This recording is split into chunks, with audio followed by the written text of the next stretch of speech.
పచ్చి మామిడి పచ్చి బద్దలండి ఇది. వీటిని మామిడికాయలు పచ్చడి మామిడికాయలతోటే పెడతారనమాట. పచ్చడి మామిడే శుభ్రంగా కడిగి తుడుచుకొని తడి లేకుండా ఆరబెట్టుకోవాలి. మామిడికాయలైతే ముందు సన్న సన్న ముక్కలుగా పచ్చి బద్దలుగా కట్ చేసుకోవాలి. టెంకతో సంబంధం లేదండి. టెంక తీసేసి చుట్టూరున్న కాయని మొత్తం కట్ చేసుకొని సన్న సన్న ముక్కలుగా కోసేసుకోవాలి మనమైతే.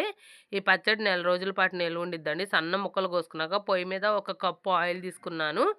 ఆయిల్ వేడెక్కాక కొంచెం మినప్పప్పు, పచ్చిపప్పు 2 ఎయ్యాలండి. ఈ 2 బాగా ఏగిపోయాక దీన్ని దించేసుకోవాలి కిందకి. మినప్పప్పు, పచ్చిపప్పు ఏగాక. ఇప్పుడు దీంట్లో కొంచెం జీలకర్ర ఏసుకోవాలండి. చూసారా పప్పులు ఎలా ఏగినాయో బాగా ఎర్రగా ఏయించుకోవాలండి పప్పులైతే. ఎర్రగా ఏయించుకున్న పప్పుల్లో ఆ నూనె వేడికే జీలకర్ర ఏగిపోయిద్ది మనకి. జీలకర్ర ఏసాను. ఇప్పుడేందంటే కచ్చా బచ్చగా దంచిన ఒక 20 వెల్లుల్లి అనమాట. కచ్చా బచ్చగా దంచేస్తే వెల్లుల్లి చాలా స్మెల్ మంచిగా ఉండిద్ది మనకి ఈ మామిడికాయ పచ్చడికైతే. కొన్నిటికైతే అంతే ఏసేసుకోవచ్చు. దీనికి మాత్రం అట్లా కచ్చా బచ్చగా దంచేయాలి. ఈ నూనె వేడికే మగ్గిపోయిద్దండి. ఆ వెల్లుల్లి, కరివేపాకు 2 ఏసుకోవాలి. కొంచెం ఒక హాఫ్ స్పూన్ పసుపేసుకోవాలండి. ఒక అర స్పూన్ పసుపేసుకొని ఈ పోపును పూర్తిగా చల్లారనివ్వాలి మనమైతే. పోపయితే ఇప్పుడు పూర్తిగా చల్లారిపోయిందండి. నేను ఇందాక కప్పు ఆయిల్ తీసుకున్నా అన్నా కదా! ఈ కప్పుతోటే ఇదే కప్పుతోటి మీకు ముక్కలు కట్ చేసుకున్న ముక్కలు కొలతలు చూపిస్తున్నా చూడండి. అదిగోండి 1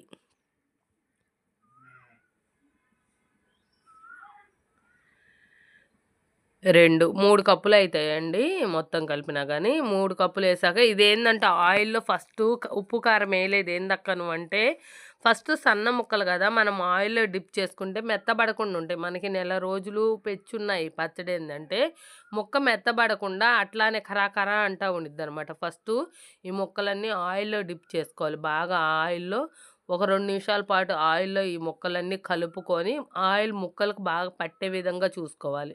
అప్పుడేందంటే మనకు ముక్క మెత్తబడదు. పచ్చడి నెల రోజులు నిలవుండ ముక్క అలానే ఉండిద్దనమాట కరా అంటూ. డైరెక్ట్ ముందు ఉప్పు, కారమేసి తర్వాత ముక్కలేస్తే అంత ఉండదనమాట గట్టిగా. ఇప్పుడు గట్టిగా ఉండిద్ది. ఇప్పుడు చూడండి నేను ఉప్పేసుకుంటున్నాను. ఉప్పయితే ఒక పావు కప్పు నేను ఏ కప్పుతోటైతే ముక్కలు కొలిచానో అదే కప్పుతోటి పావు కప్పు ఉప్పేసాను. అదే కప్పుతోటి పావు మీద ఇంకొంచెం ఎక్కువ కారం ఇప్పుడు పావు తీసుకున్నాను. ఇంకొంచెం ఒక 2 స్పూన్లు ఎక్కువ కారమేసుకున్నాను. పావు కప్పు మీద కొంచెం ఎక్కువ కారమేసుకున్నాను. ఇప్పుడైతే దీంట్లోకి మెంతుపిండి గూడా యేసుకుంటున్నానండి. మెంతుపిండొచ్చేసి కూడా ఒక 4 స్పూన్లు సుమారు మెంతుపిండి మెంతుపిండి కాదండి ఆవపిండి. ఆవపిండి 4 స్పూన్లు సుమారు, ఒక స్పూన్ సుమారు మెంతుపిండి తీసుకున్నాను. ఇదంతా శుభ్రంగా మొత్తం కలుపుకోవాలి. ముక్కలకు పట్టే విధంగా మనకి పోపనేది శుభ్రంగా ముక్కలకు బాగా పట్టేసాక చూసారా మంచి కలరొచ్చింది పచ్చడైతే మనకి. ఎంత బావుందంటే అంత బావుందండి. దీన్ని ఇప్పుడు ఒక గ్లాస్ జార్‌లో గానీ, లేదంటే ఒక గిన్నెలో గానీ, అదే ఒక డబ్బాలో గానీ నిల్వది పెట్టుకోవచ్చు. మనం నెల రోజులకు పెచ్చే నిల్వ ఉండిద్ది. ఫ్రిడ్జ్‌లో ఉంటే ఇంకా ఎక్కువ నాళ్ళు ఉండిద్దండి. ఇంక ఇప్పుడు ఇదో దాంట్లో పెట్టేసుకుంటున్నాను నేను. ఆ జార్‌లో పట్టక వేరే గిన్నెలో తీసేసుకున్నానండి.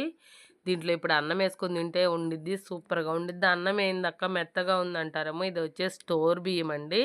అందుకే అన్నం కొంచెం మెత్తగా ఉందనమాట.